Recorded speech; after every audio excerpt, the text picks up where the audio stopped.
Hello students, देखो इस question में कह रहा है कि एक वायर है जिसमें करंट फ्लो हो रहा है, ठीक है, और यह फिक्स है, अपनी पोजीशन पर फिक्स है।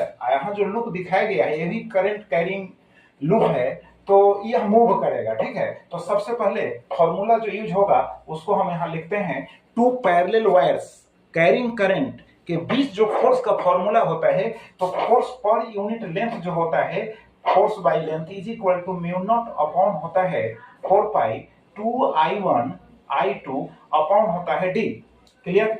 तो देखो इस पार्ट पर जो फोर्स अप्लाई होगा और इस पार्ट पर जो फोर्स अप्लाई होगा, दोनों का अमाउंट जो होगा सेम होगा, बट डायरेक्शन जो होगा अपोजिट होगा। इसलिए दोनों जो फोर्सेस होंगे एक दूसरे को कैंसिल कर देंगे। बट देखो यह जो पार्ट है इसके क्लोज है और यह जो पार्ट है क्लोज नहीं है बल्कि इससे दूर है। तो यहाँ डी का वैल्यू, देखो डी का वैल्यू इसके लिए ज्यादा होगा, इसके लिए कम होगा। तो डी का वैल्यू ज्यादा होने से फोर्स पर यूनिट लेंथ का वैल्यू घटेगा। तो इस फोर्स का है ना जो वैल्यू होगा, इस फोर्स से इस पर जो फोर्स काम करेगा उससे कम होगा और डायरेक्शन से यहाँ अपोजिट होगा।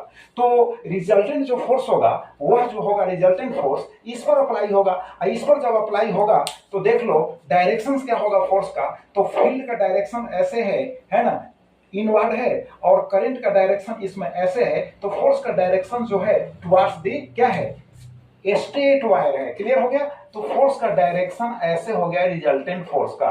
तो ऑप्शन जो होगा इसमें सेलेक्ट करो, move towards the wire. Option B जो होगा करेक्ट होगा। क्लियर हो गया? तो चलो रिवाइज करो। Thank you.